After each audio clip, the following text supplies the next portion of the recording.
Nicely, you just told us we're recording.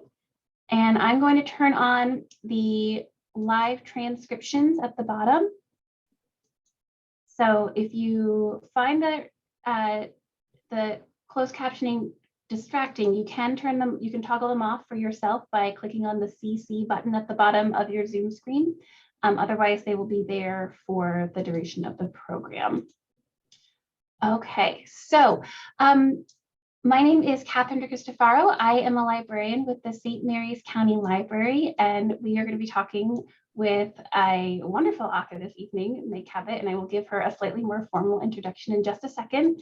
I did want you to know that if you have any questions that you would like to ask Ms. Cabot later in the program, we will have time for that at the end, but I'm going to ask you to put them in the Q&A function, which you will also find at the bottom of the screen, and that way we'll be able to see them. If you do it in the chat, we just miss them, they scroll by too fast.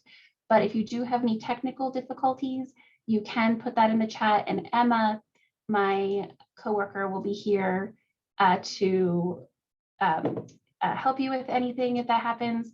And also Emma will be adding any recommendations that Meg Cabot gives us during the program, so you don't have to go on a Google hunt. Emma will do that for you. So I think that, all right, I'm going to do my more official introduction now. Let's see. Oh, and just, sorry, Emma just reminded me of something. If you have questions, feel free to add them throughout the program. Don't feel like you have to wait until the end and try to remember your question. Put them in there so you don't forget, and that way I'll see them as soon as we're ready. Okay, so Meg Cabot was born in Bloomington, Indiana during the Chinese astrological year of the fire horse, which is a notoriously unlucky sign, but learned at an early age that a good storyteller can always give herself a happy ending. Her 80+ books for both adults and tweens and teens have included multiple #1 New York Times bestsellers, selling over 25 million copies worldwide. Her Princess Diaries series has been published in more than 38 countries and was made into 2 hit films by Disney.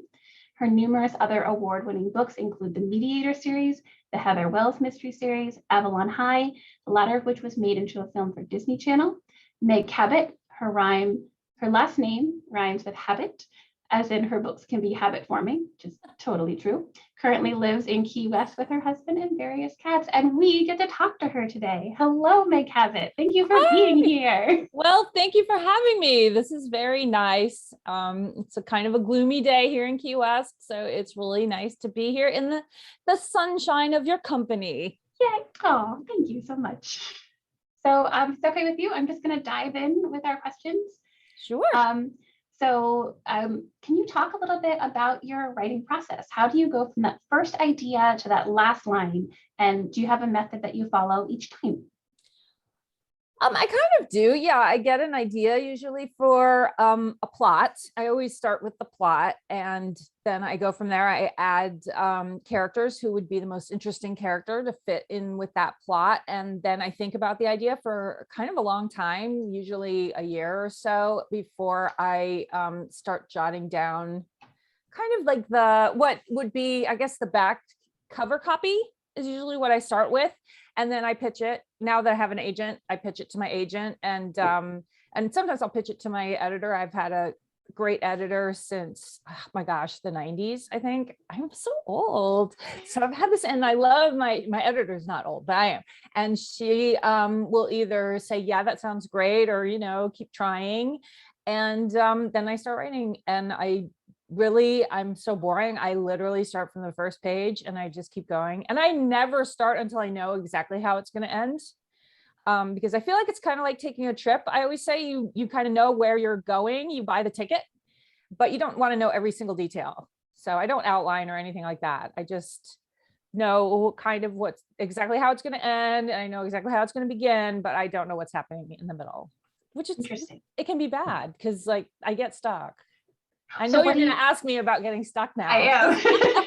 What happens when you get stuck? It's bad. It's not good. What happens? What do you do when you hit that wall? I take a lot of breaks. I watch like some Lifetime TV. I don't know why Lifetime helps, because I think Lifetime is very linear storytelling. All those movies that we love, those Hallmark movies. I'll see something. I'll be like, oh yeah, that's what I did wrong. Like she needs to go ask her best friend or something like that. Like maybe they need to eat cake in a bakery. I don't know, but something will trigger what usually when you're stuck. I think if you're a writer, it's because you did something wrong. You made like a wrong turn somewhere earlier and you just subconsciously need to go figure it out. So sometimes it's just as easy as going, I would say go take a walk, but I hate taking walks. So I would never do that, but I would go like clean something in my house.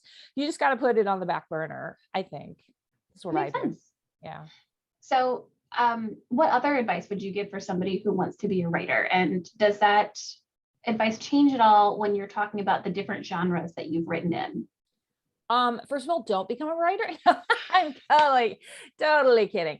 But literally do not become a writer unless if you have any other things that you could do, because it's so hard and frustrating. I know that I'm a successful writer and that's great, but it's been a long process. I started, like I said, in the 90s, and it took me so many years to get published. And I had a day job for a really long time. I worked at a dorm at NYU for 10 years trying to get published. So I was like working at the dorm, and then I was also writing things and sending them out and getting rejected for many years. And that was even after I had an agent, I was still getting rejected. So you really, if you want to be a writer, the most important thing is to just not have an ego about it. Like be a person whose feelings don't get hurt easily.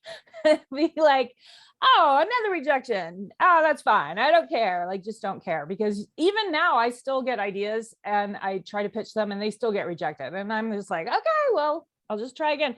So that's my main tip, is don't take it personally, because all the writers I know, we all get rejected all the time. Even the most best-selling authors that I know get rejected because we have crazy ideas and for some reason they just won't work in the market. And so you can't take it personally. And on the other thing that I encounter when I'm talking to new authors is that they'll say, the book will get rejected, or they'll have an editor who's interested in it, but the editor will say, oh, can you just change like this little part of it? And then we'd be really interested. And the author won't want to change it because it's so precious to them that and I'm like, dude, just change it. Like, if you're going to get published, this is your big chance. And if, don't hold it like it's this little precious gem that, editors are really, for the most part, they're interested in getting you out there and getting your story out there. And sometimes, not every time, but most of the time, their advice is really good. Like, I literally wanted to call the second book in the Princess Diaries series, I wanted to call it Princess of Puke. That was my title. And there was a lot of puking in the book. It was going to be brilliant. Okay. And we all know that did not happen. So, and there was a good reason for that. So have a sense of humor about it. And when your editor goes, no puking, be like, well, I wonder why she's saying that, but okay, I guess I'll do it. And she was right. So that's my main advice. I'm trying to imagine that book. Yeah, it was horrible. She was like, imagine how that is going to look on the cover. And then I was like, oh yeah, she's right. She's right. So you mentioned doing that day job and trying to get your first book published. Can you talk a little bit about the writing that first book and publishing it? And has that process changed at all, the publishing side, since that first publication? So I wrote my first book when I was 7. So that did not get published. Okay, fair. I've written many, many books that have not gotten published. I love to write. So I've always written. That's just something that I like to do in my spare time. I've always done it since I was a kid. I wrote fan fiction for years. I wrote Star Wars fan fiction. But as I've mentioned, I'm very old. So actually there was no internet when I was writing this. I was just like handwriting it for fun. And then when I started getting serious about trying to get published was actually after my dad passed away. I was in my 20s, and my husband was like, you're always writing this like fan fiction and stuff. Why don't you, time is very fleeting. And if there's something you've always wanted to do, you should do it. Because I was always worried that I would get rejected. And I loved writing so much. I was like, the worst thing that could ever happen is if I got rejected. But then I realized after my dad died, the worst thing that can happen is that someone you love dies. So I thought, he's right. I'm just going to try and send this stuff out. And it did. It got rejected like universally, but it wasn't that bad. I was like, this is nothing compared to having someone that you love pass away. So I was like, I'm just going to keep sending it out. And I got really positive rejections. Like the rejections were, this is not right for us at this time, but, you know, keep trying, or, you know, do you have anything? I was writing historical romance novels. So they're like, do you have anything set in Victorian times? We don't want any medieval books. And so I just kept trying, and it took a few years, but I finally did find somebody who's interested. So the first book that I had accepted was a Victorian historical romance novel that I wrote under another name, so my grandma wouldn't know. And I was still working, obviously I was still working at the dorm, but I didn't make enough money to be able to quit my day job. So I wrote maybe, I think, 10 or 11 of those and various other things before I was able to quit my day job. And one of those books was The Princess Diaries, which I did write under my own name.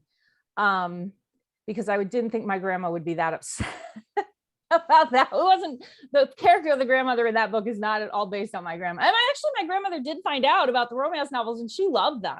So it turned out I didn't have to go to all that trouble to hide them from her. She was, it turns out she's very into sex. I had no idea. Grandma, she was like a huge fan of Rosemary Rogers, like all of the sexiest books at that time. She was reading them all. So she was a closet romance freak. I had no idea. So she ends up liking your romance novels. Oh, she loved it. Like, she had a the big best. party. Yeah, she had a huge romance signing party for me and invited all her nun friends. And they were super into them. I did not know about the nuns. Like, it was drama. I couldn't believe it. They're kinky, those nuns. Oh dear. I know. It's shocking. They're my biggest fans. That's amazing. We should have nuns come next time. But to your point, yes, always have nuns come to everything. But to get published at that time, what you had to do was send out query letters to agents to, just saying a little bit about yourself and a little bit about your book. And you still do that today, but the way that I did it was back then you had to send them through the mail. So every day you would get like a letter back, basically your letter with the word no written on it. And now you just do that through the internet. You just email and query. There's lots of websites based on querying agents. And I think it's a lot easier today than it was back then, because back then I spent so much on stamps. Oh, sure. Because you'd have to mail like the whole. Oh, yeah. Yeah. And they all say like, oh, only query one agent at a time. But no, they don't do that. Just send it all out. Just if there's any agents listening to this,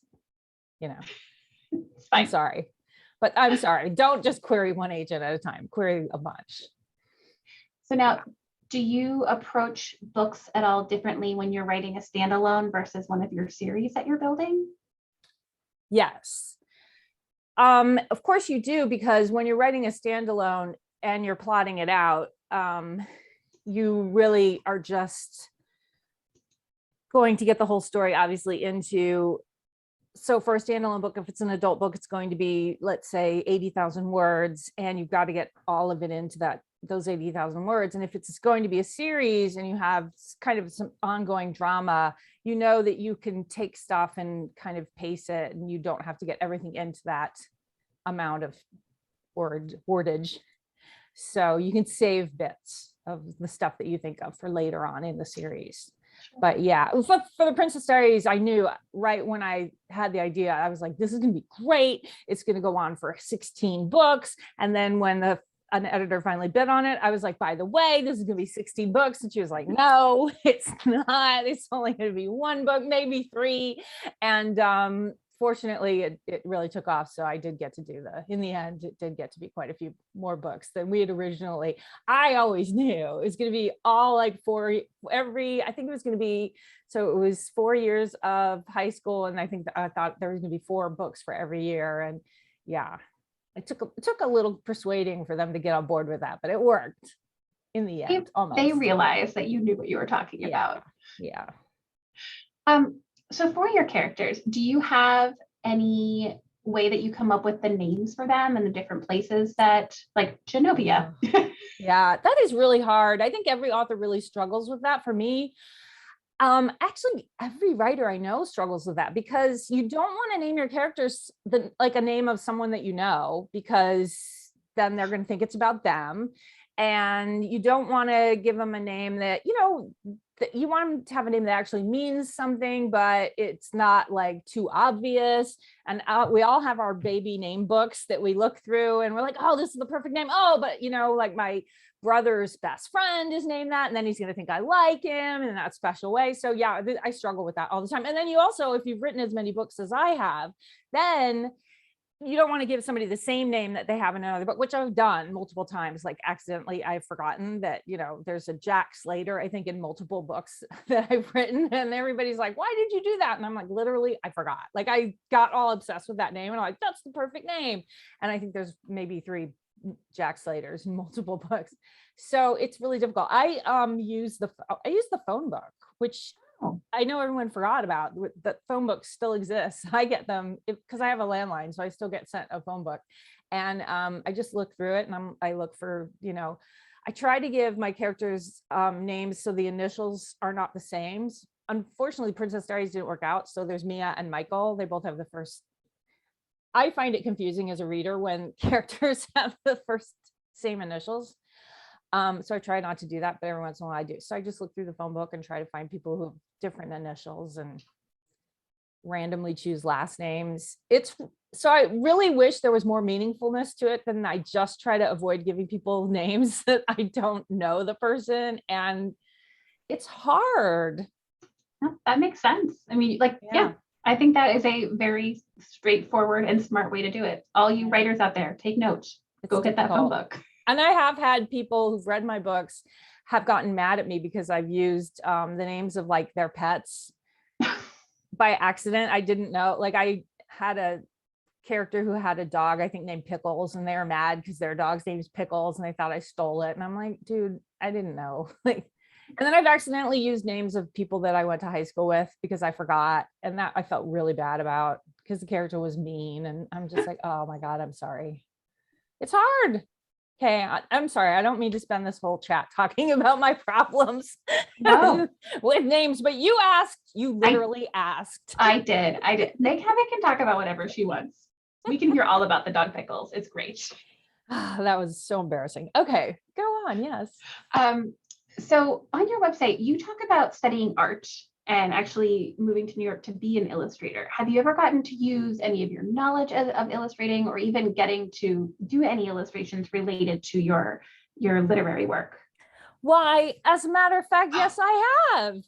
I did get to illustrate one of my, actually 4 books. They're in the, this is not a very good example, but yeah, in the Princess Diaries series where we move on to Princess Mia's little sister, Princess Olivia, I did get to illustrate those books. And so you can see here's a kangaroo that I drew.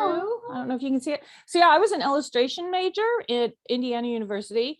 And I really thought that I was going to become an illustrator. And then I moved to New York and I started doing some illustration. And the stuff I would get to illustrate, I was like, this is not very well written. And so I would tell the people, do you want me to write it better? And they would like me, no, you're just supposed to illustrate it. So I got in trouble for that. So and also it's a very competitive, I mean, writing is also very competitive, but illustration is a very competitive market and you have to be really, really good. And I'm not really that good, but I was good enough to illustrate I didn't draw this, but I drew the rough draft for it. And then they hired a really good professional artist to do the cover, but I did do the inside drawings.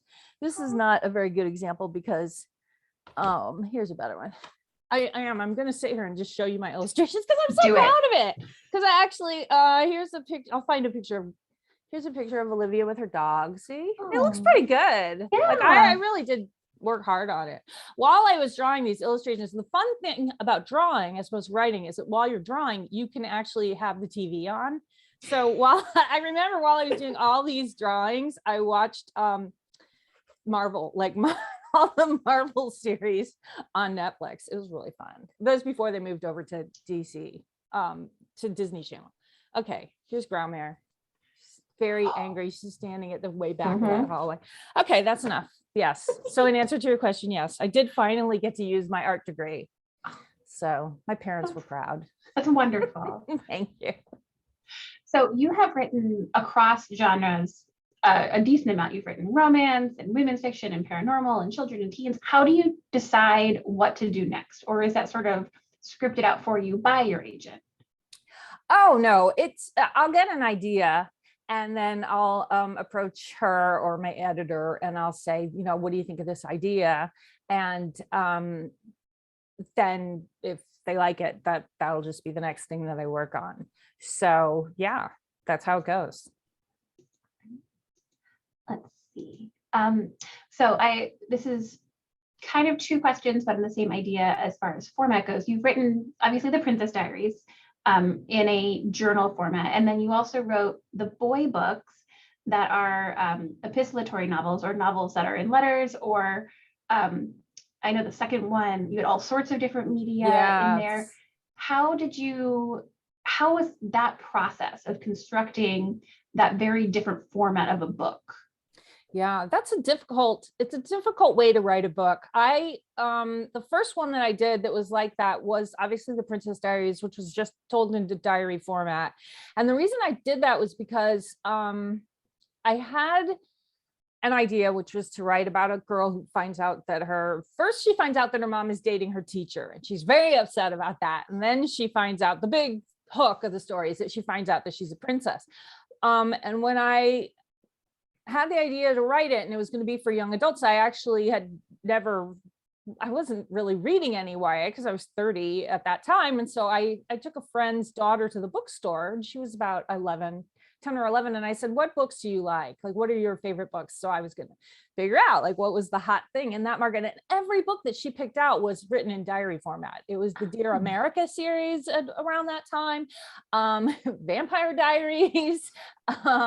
She loved a great book called Absolutely Normal Chaos by Sharon Creech. It's also written in diary format. And oh my gosh, a girl called Birdie, I think it is, I can't remember.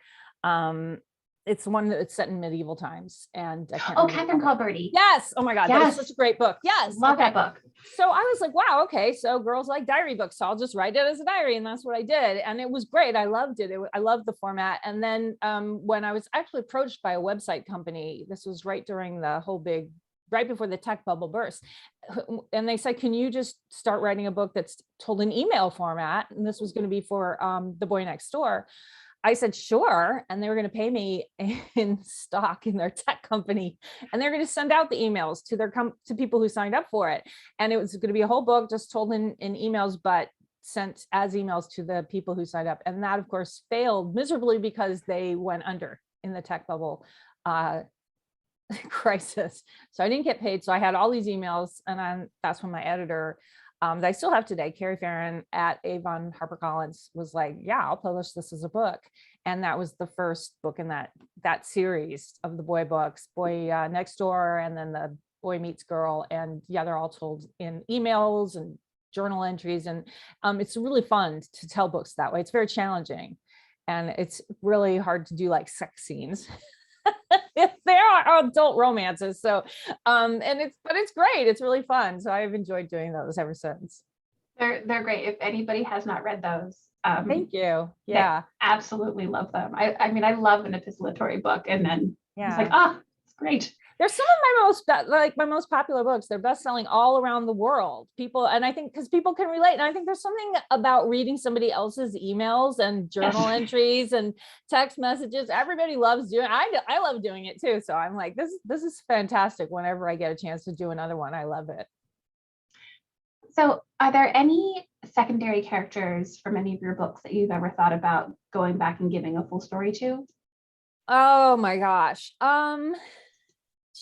I don't know.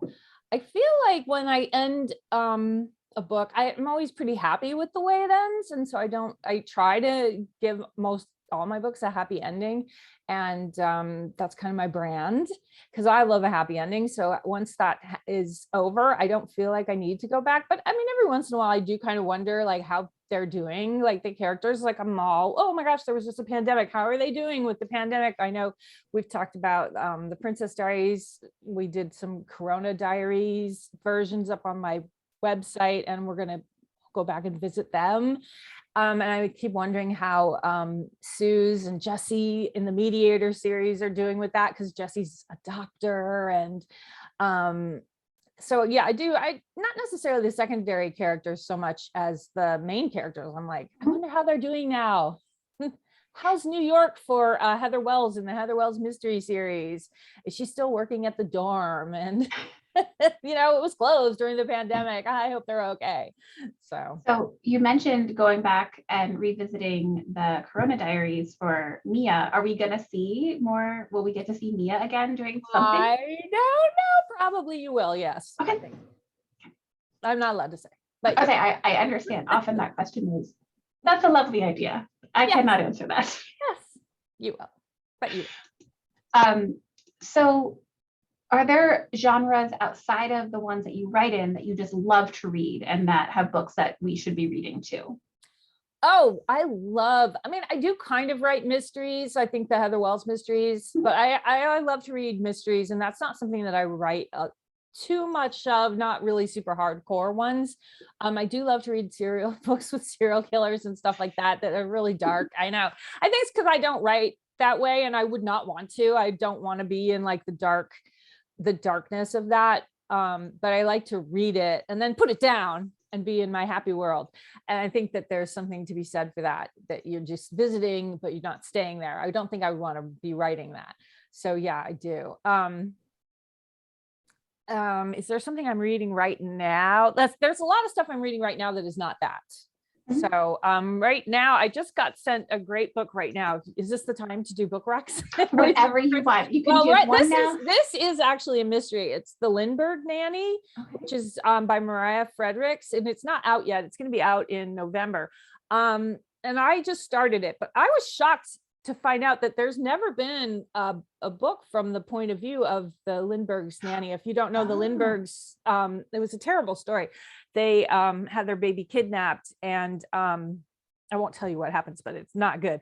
But no one is ever, the nanny just died not too long ago. I mean, she never told her story, and so Mariah has now decided she's going to tell the nanny story. So it's fascinating because I was like, oh my god, I had no idea about this. So I'm reading it, and it's really going to be, I think it'll be a huge sensation when this comes out. So Mariah is a great writer. She's written another book series. It's a mystery series that I love called I think it's the Jane Prescott historical mysteries about the turn of the century maid. She's a lady's maid who always somehow stumbles on a mystery. I don't know how. Every single lady that she's a maid to dies. It's crazy, but she's not the murderer. She solves the murder and everyone. So I think this will be good. So out of the heroines that you've written, are there any that are just your absolute favorite and or any that you just feel a strong connection with? You know, I love them all. And I think this is a tip, I think, for any writer or aspiring writer. If you don't love the character that you're writing about right now, then there's something wrong. I mean, unless, of course, you are writing about a serial killer and the serial killer is the main character. I think it's really important to just really love the book that you're writing right now. And then as soon as you're done, then you usually hate it because you've read it so many times. You're like, I never want to see this book again. But I always just love the book that I'm writing at the time. And that's always my favorite one until I'm done with it. And then I hate it and I never want to see it again. So yeah, so right now I'm loving the book that I'm writing now, and I can't tell you what that is. So that's okay. Yeah. So no, I don't have any favorites there. I love them all just the same, and I hate them all just the same. That makes sense. So you did mention that you got to do at least a rough draft for the cover of the series where you got to do some of the illustrations. Are there other books where you've gotten to have input on the covers and also on your audiobook readers? Do you get to have any say on that? Yeah. So for the audio, I'll do the audiobooks first. So the audiobooks, they always send me a few samples of different actresses. And then I get to choose. I've had the same, unless it's a series, and then it's usually the same, which is great because although audiobooks have exploded right now and they're so popular that there's a lot of competition for the same audiobook. For me, I always have an actress for the same audiobook actresses. So sometimes I'm so late turning my books in that they'll be like, look, we can't get the same one that we've had. So now you've lost and you're going to have to go with one of these three. And I'm like, oh no, it's my fault. I'm so sorry. But usually we can get the same actress if I can get my act together that we've had for like whatever actor did it previously in the series. But yeah, it's generally I get a choice. And then for the covers, I try to come up with an idea, and they ask, like my editor will say, okay, what do you envision for this cover? And I'll say like, okay, so for No Offense, which is a book I had that came out last year, I think, I said I actually drew this. I said, I want this girl, I want the librarian. This is about a librarian.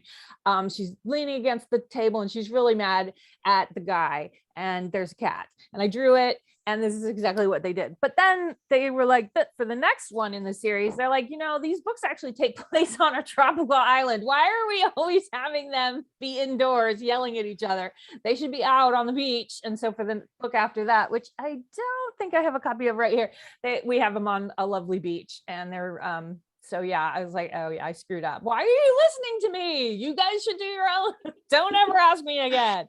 So yeah, that one is it seems to be a little bit more popular because people are like, oh, it's a lovely beach read. Yes, it's set on an island. We get it now. So They're all delightful. So speaking of Little Bridge, is Little Bridge based on an actual town, or is that completely made up in your head? No, it is. It's based on Key West. Mm-hmm. There are a few changes that I had to do because just for reasons that I can't remember now, but I didn't set it in Key West. A lot of it had to do with just making it less complicated. Like, I don't understand why Key West has a police force and also the sheriff's office, but that has apparently to do with the county. And I just didn't want to deal with that. So I just eliminated a whole lot of people in county government. And then I was like, oh man, I live here. I don't want them to be mad. So I'm just going to change the name of the town.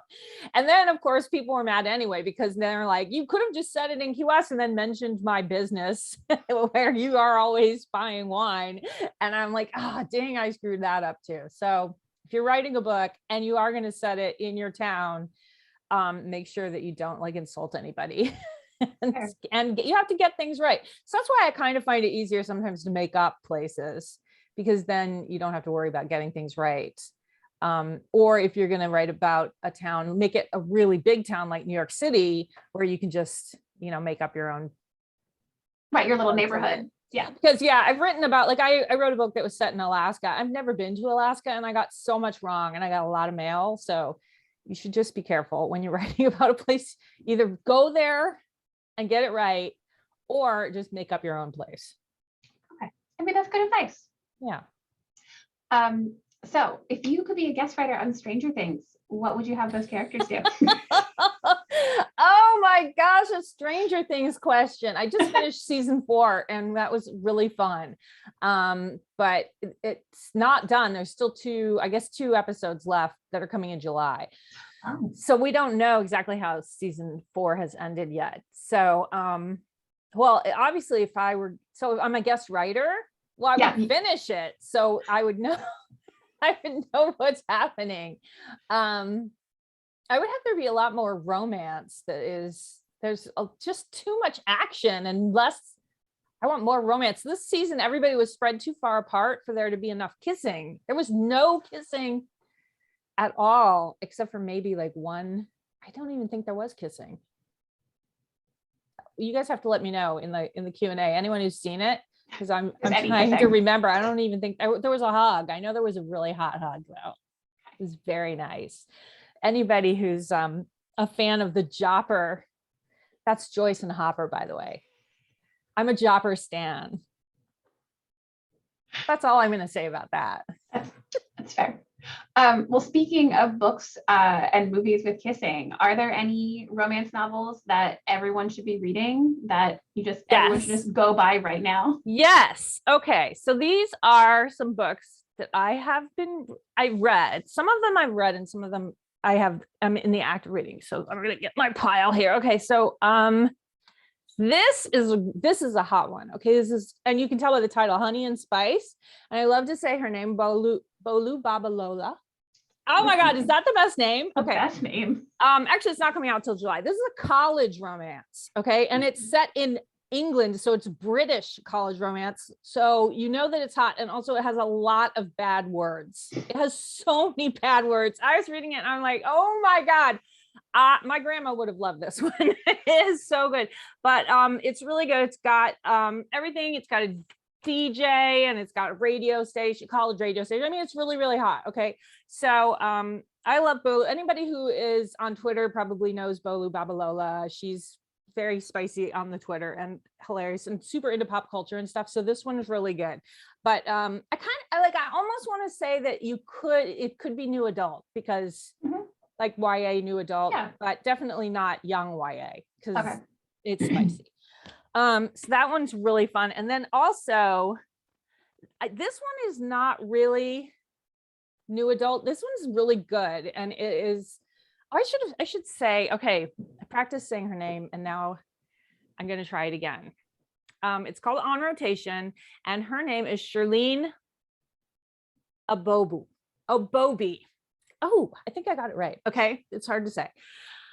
Only because I'm, American. She's from Ghana. I mean, she's Ghanaian immigrant. I mean, she's not. She's lived here, but her parents are. Okay. And this is actually out now. And it's really good because it's about a medical. So anybody who likes Grey's Anatomy, this is total Grey's Anatomy romance while in medical school. Okay.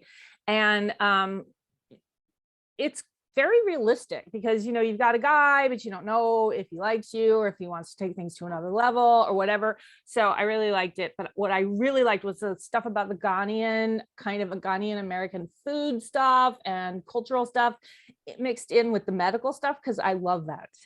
And then I also liked that it was just funny and she had great girlfriends who were super supportive and that's always fun.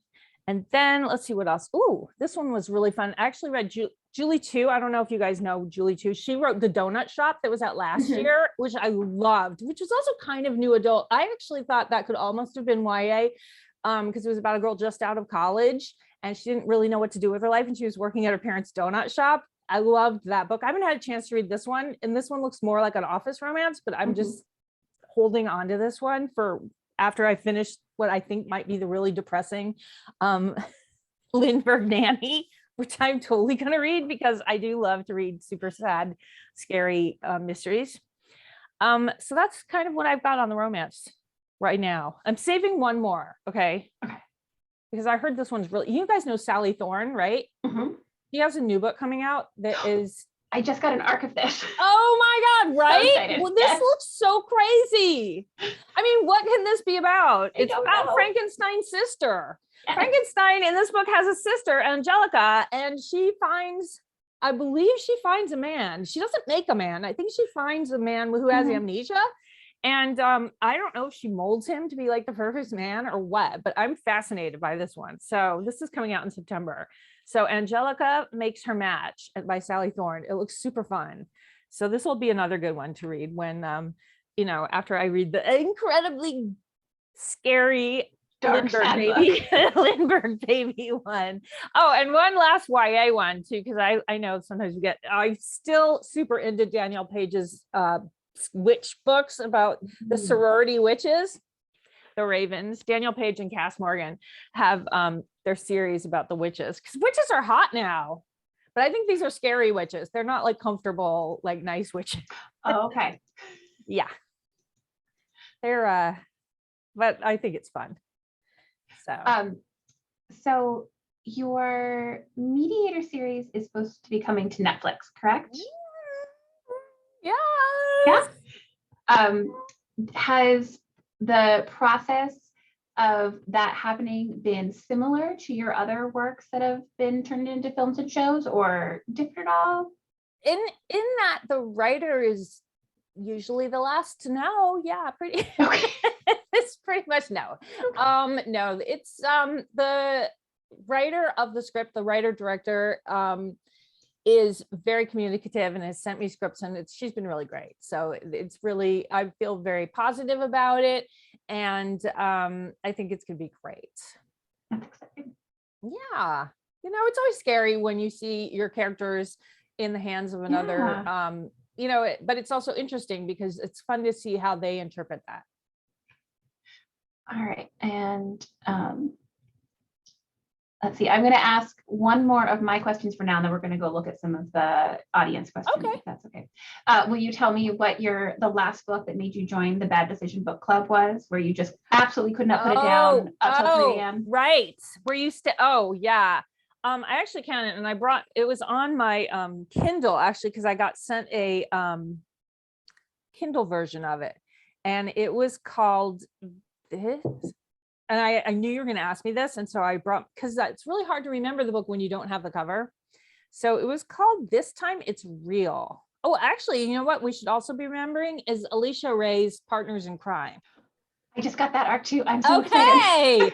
Yes. All right. Because I just started reading that today as well. I'm really being like a book slut and not. It's the best way to be. To one, I guess. Yes, Partners in Crime by Alicia Ray. Okay, so this time it's real was a great, like I could not put it down. It's YA, and it's by Anne Liang, and it's not coming out for like a year. I'm sorry, you guys, that I got to read it before all of you. It's a fake dating book, and I'm not a fan of fake dating, although apparently I write fake dating all the time, which I totally forgot. But it's really fun. It's set in Beijing or Shanghai. I can't remember now because I read it a couple of weeks ago, but it's really good. So look out for it. Okay. Yeah. Though I do want to, I know I just said that was going to be my last question, but I do want to know, like, what are your tropes that you love and which ones are you? I love enemies to lovers. That always, and friends to lovers is okay, but enemies to lovers, just like it's so Pride and Prejudice and hot. And I hate fake dating. And yet I just remembered that there's so many fake dating that I love. Like I love The Hating Game. That was great, which is basically fake dating, but it's also enemies to lovers. There's so many great fake dating books and then I just sit here going, no, I hate it. But then I'm like, oh my God, I love all those fake dating stories. So I have to stop saying it. When it's done well, it's great. Right. When it's done well, it's amazing. So yeah. And it so often is done well. So I have to stop saying that I don't like it. Oh, it's great. So let's see some of these audience questions. We have lovely people have put in a bunch. So let's see. Oh, great.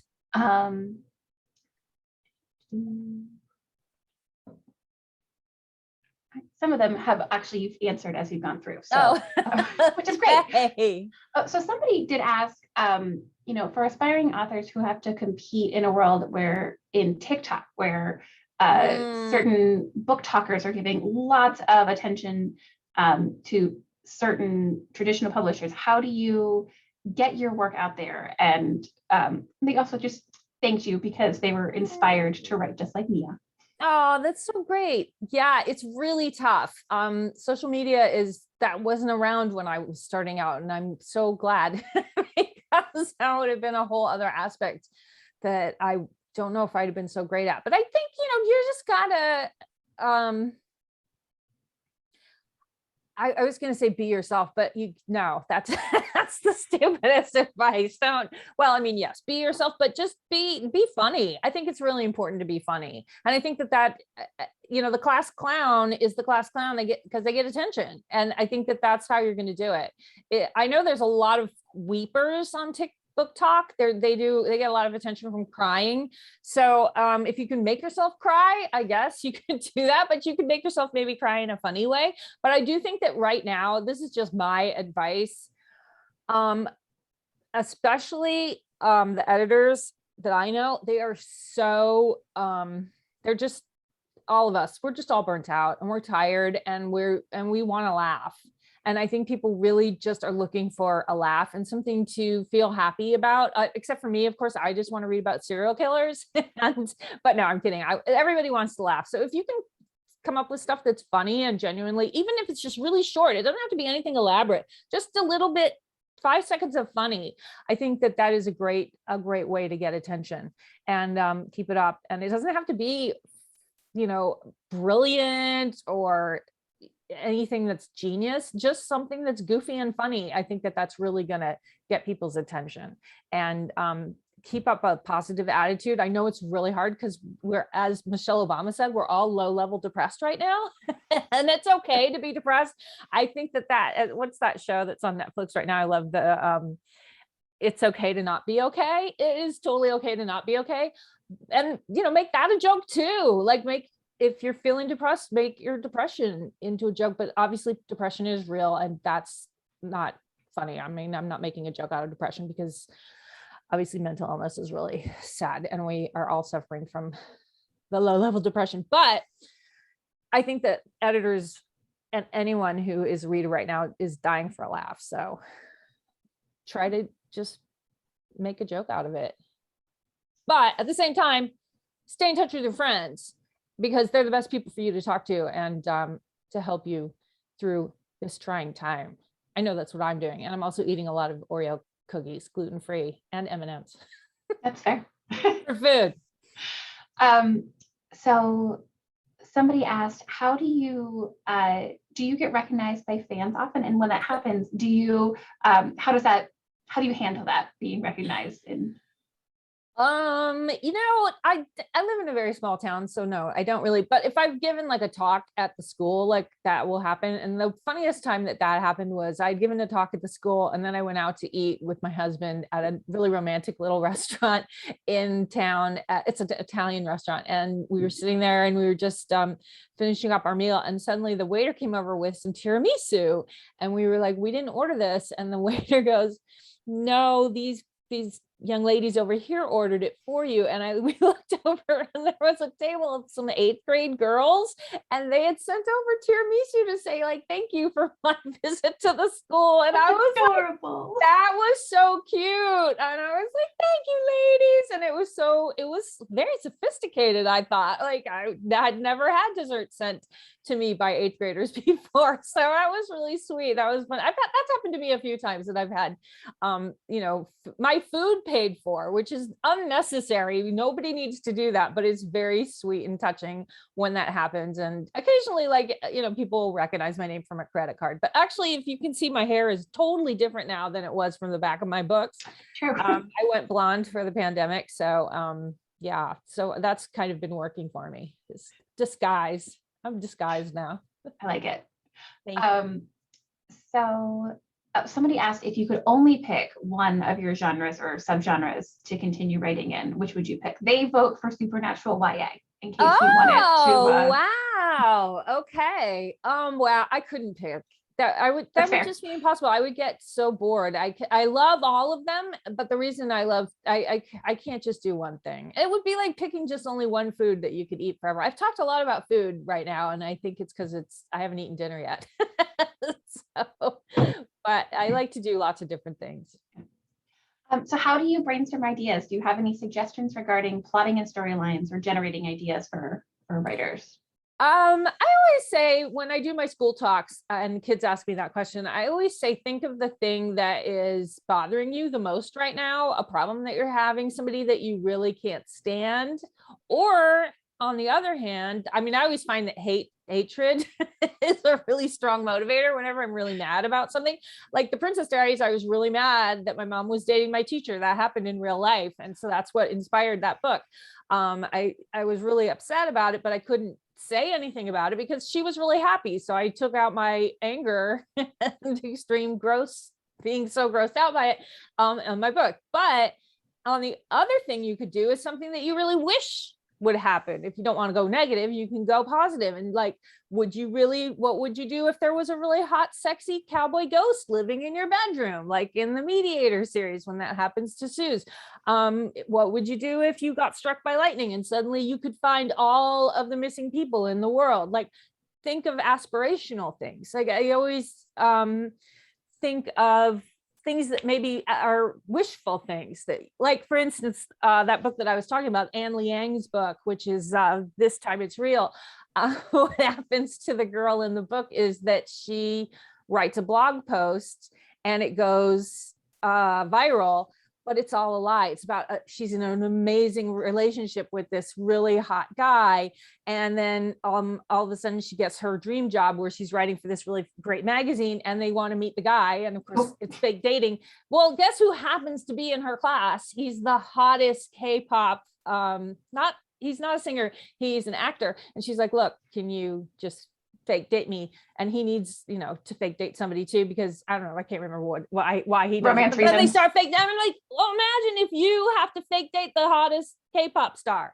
I mean, that's a great idea for a book. You can't do it now because Anne Liang already did it, and she did it really well. Like, I believed it. So there's just, think of the greatest thing that you would like to have happen to you or to a friend or to your family, and then write about that. That's, I think, always a really compelling thing. I just read a book actually by another great writer, Megan Shull, who had a movie come out by Disney a couple of years ago. It was a Disney Channel movie called, I can't remember what it was called, but anyway, The Swap. I think it was The Swap. Yeah, a boy and a girl switch. So they're each in each other's body. She has a new book coming out called $1 Billion Girl. What do you think that's about? It's about a girl who wins the lottery. And I was reading it going, oh my God, this is so great. What does she do with the money? So we have all dreamed about winning $1 billion and what you would do with the money, but she doesn't do with the money what you would think she would do. Let's see. Somebody wanted, they said there is a 1 second kiss between Mike and Eleven. That's only a second long for the Stranger Things. You're right. Yes. Okay. Yeah, that does make sense. Like when they meet. Yeah. After they have been separated for so long. Yes, there needs to be much more kissing. Thank you. Okay. I mean, I knew our Meg Cabot fans are going to come through with the yes. Thank you for that. Okay. So I would add much more kissing. Somebody wanted to know if there were going to be any more Little Bridge Island books, if you were allowed to say. Yeah. No. I don't know. There's definitely going to be more adult books coming out. But I can't say for right now what they're going to be, but don't worry, there will be more. Thank you for worrying though. Let's see. People have put in very good questions. So somebody asked, you will reference myths and classics and fairy tales in your books. Sometimes, do you have a favorite myth or fairy tale, or one that you've always wanted to work into a story? Yeah, I do. I really did like the myth of Persephone when I was growing up. And so I was happy that I was able to do a trilogy based on that, the Abandoned trilogy. That was one that I was always obsessed with, just because, and also the Camelot story in Avalon High. I always felt like both of those were super sexist. So I kind of wanted to do a feminist version of both of those. And I'm glad that I got the chance to do that. I don't think there are any others that I'm still mad about. I will say that I am motivated a lot by anger in my writing, and I've always had something. Usually when I'm inspired to write something, it's because there's something bugging me and I want to get it out, and that, for me, that's my big motivator. It's not happening so much. I mean, it should be, because there's so much to be mad about, but I seem to be getting my anger out in other ways, but not through exercising so much. But I feel like my writing is getting a little bit more mellow as I'm getting older. I'm going to leave the angry writing to you, younger generation.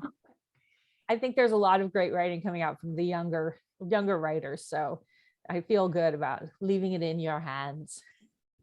I actually have two questions here about No Words, which, if I'm not mistaken, is your newest book, correct? Yeah, that's my latest adult book. It's the last one I've read, but I want to make sure I didn't miss any.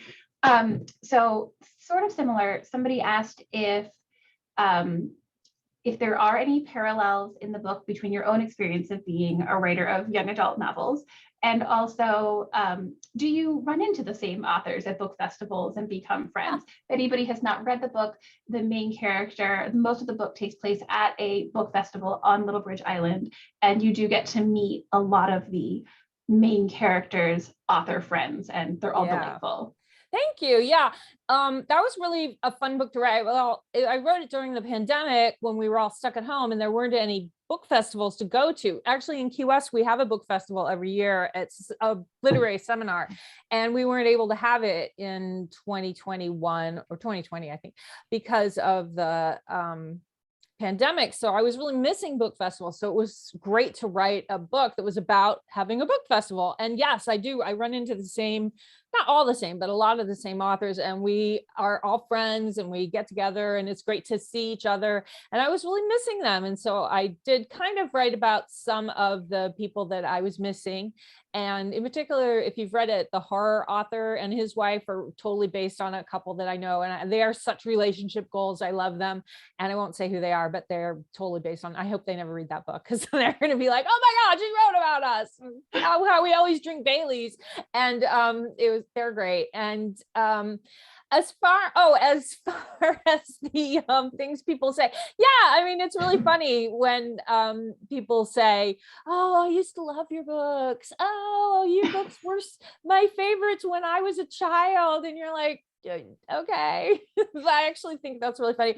I was just looking at Raina, as a librarian, you'll know Raina Tellemeier, who writes the graphic novels. I was just reading an interview with her. I love her books. They're great. And she was saying the same thing. And I'm like, oh my God, you're like a baby. But I guess kids are coming up to her and saying the same thing now. Like, oh, I used to love your books when I was a child. I'm like, the people who read her books are like 15 now, but they're saying the same thing. So I'm like, it happens to every author. We all anybody who writes kids books has that habit too. Judy Blume lives here in QS too. And I see people say that to her all the time too. So it never changes, but I think it's a really funny thing when people come up and are like, hi. And they say actually in the book, the character mentions that people come up, she feels bad for the cast of Friends because people come up to them and go, I used to love you on Friends. And she's like, it's still on. Like, I know you're still watching it. Like, what is happening? It's so funny. Yes. Well, thank you, Meg Cabot, for just answering all of our questions and just being an utter delight. Is there anything else that you just feel like the patrons of St. Mary's County Library and anyone else who's logged in should know? Oh my gosh, well, read books. I think it's really one of the best things that you can do. It's great for your mental health. It's great for your mood.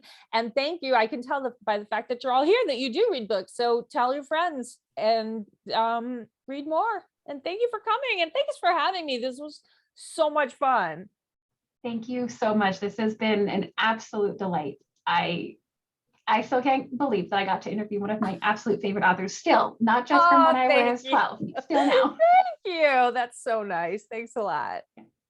Well, thank you. Thank you everyone for attending. Anyone who signed up will get a link to the recording and it will be posted on our public YouTube page. We'll just want to make sure that all of the closed captioning is actually correct because sometimes it makes weird words with the live captioning on here. And just real quick, we're gonna put in the chat, Emma, thank you, Emma, just put in our survey. Please go ahead and fill it out if you don't mind. It usually takes about 2 minutes.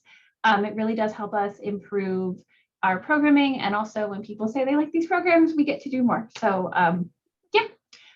thank you again. And I'm gonna go ahead and stop the recording. And